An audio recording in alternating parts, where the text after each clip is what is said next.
2000 सालों से विलुप्त हो चुकी खजूर की ताड़ के पेड़ इजराइल में फिर से जीवित किए गए हैं। क्या इसका और इजराइल राष्ट्र के पुनर्जन्म के बीच कोई संबंध है? यही है आज के इस संदेश का विषय। नमस्कार और हमारे चैनल पॉइंटर 280 में आपका स्वागत है। वैसे हमारे दर्शकों की मांग के अनुसार इन संदेशों के इंग्लिश और हिंदी संस्करण हमारे इंग्लिश चैनल और हिंदी चैनल पर भी उपलब्ध हैं। उन चैनलों के लिंक मैं नीचे डिस्क्रिप्शन में दे दूंगा। इन्हें अपने दोस्तों और रिश्तेदारों के साथ शेयर करना ना भूलें।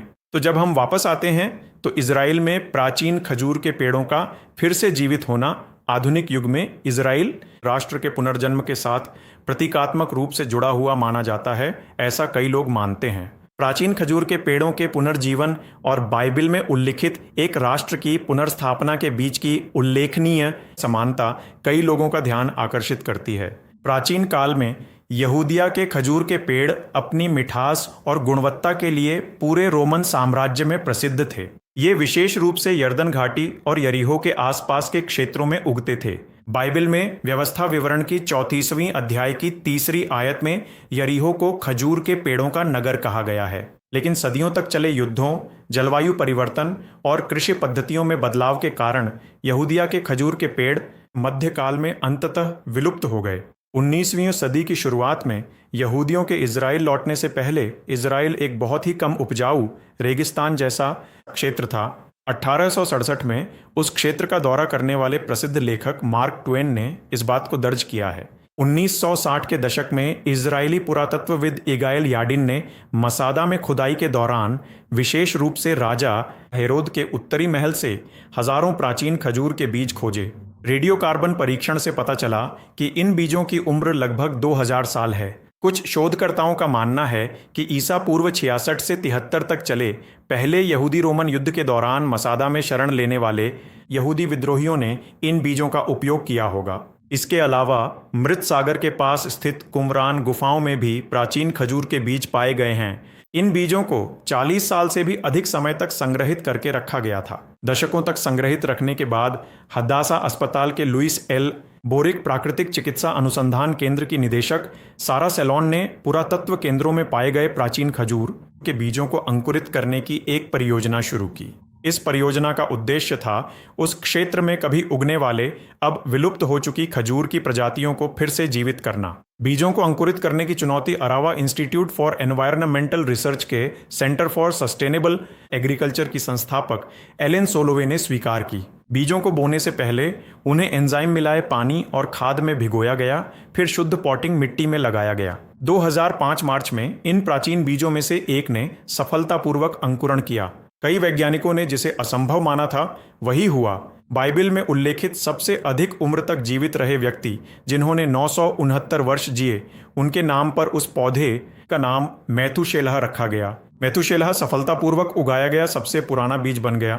इसने पूरी दुनिया का ध्यान आकर्षित किया। 2008 में जब यह शोध साइंस जर्नल में प्रकाशित हुआ तब इस उपलब्धि को Guinness book of world records में भी मान्यता मिली। 2011 में मैथुशेलह को ग्रीन हाउस से उसके स्थायी स्थान किब्बुत्ज केतुरा में स्थानांतरित कर लगाया गया। बाद में यह पता चला कि वह पेड़ एक नर खजूर का पेड़ है जो पराग यानी पॉलन उत्पन्न कर सकता है। इस सफलता के बाद 6 और प्राचीन बीजों को भी अंकुरित किया गया।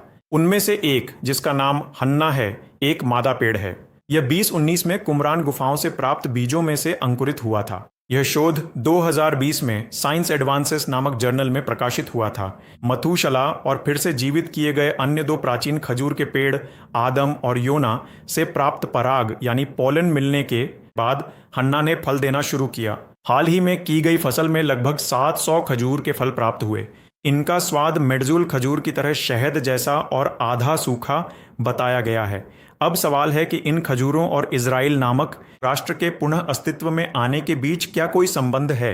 लगभग 2000 वर्षों तक यहूदी राष्ट्र के बिना रहने के बाद 1948 में आधुनिक इजराइल राष्ट्र की स्थापना हुई। इसी तरह लगभग 2 सहस्राब्दियों के बाद प्राचीन यहूदी खजूर का पेड़ भी फिर से जीवित किया गया। यहूदी राष्ट्र भी लगभग 2 सहस्राब्दियों के बाद पुनः स्थापित हुआ।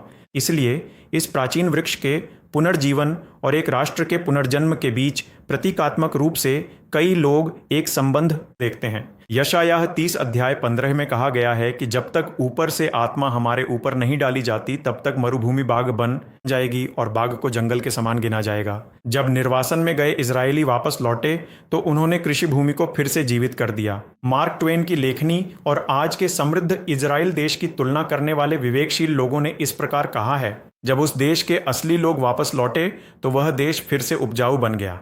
अब इस खजूर के फल का ऐतिहासिक महत्व क्या है?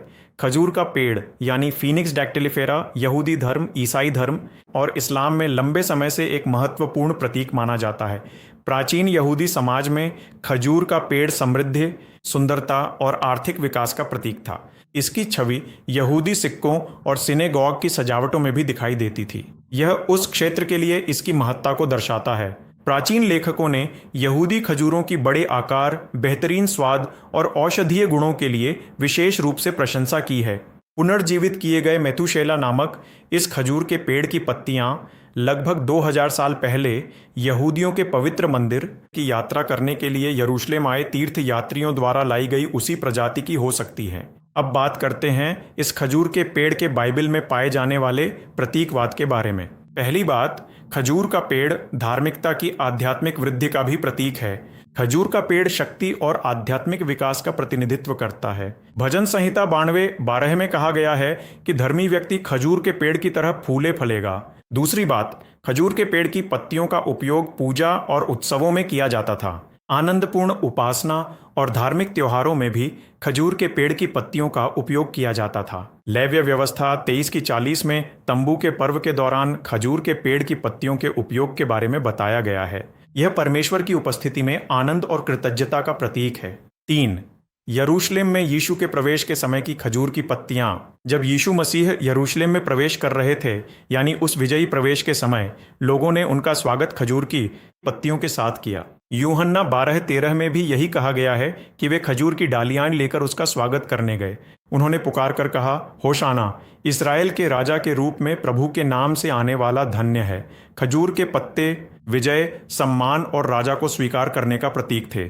इस घटना को आज पाल्म संडे या होशन्ना संडे के रूप में याद किया जाता है। 4. यहूदी मंदिरों में खजूर के पत्ते। सुलेमान राजा द्वारा बनाए गए मंदिर की दीवारों पर भी खजूर के चित्र उकेरे गए थे। 1 राजाओं 6:29 में बताया गया है कि केरूब खजूर के पत्ते और फूलों की नक्काशी मंदिर की दीवारों को सजाती थी। यह दिखाता है कि खजूर का प्रतीक इजराइल की संस्कृति में कितनी गहराई से रचा बसा था। बाइबल काल में खजूर एक खाद्य पदार्थ था। पवित्र शास्त्र में खजूर का सीधा उल्लेख बहुत कम ही किया गया है। फिर भी प्राचीन मध्य पूर्व में खजूर आमतौर पर एक मूल्यवान भोजन माना जाता था।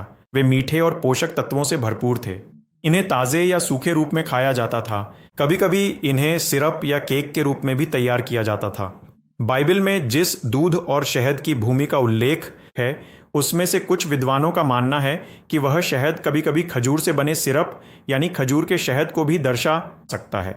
पुनर्जीवित की गई यहूदी खजूर की कहानी एक अद्भुत कहानी है। 2000 साल तक मिट्टी के नीचे छिपे पड़े बीज अब उसी समृद्ध भूमि में फिर से उग रहे हैं जहां वे कभी खूब फले फूले थे।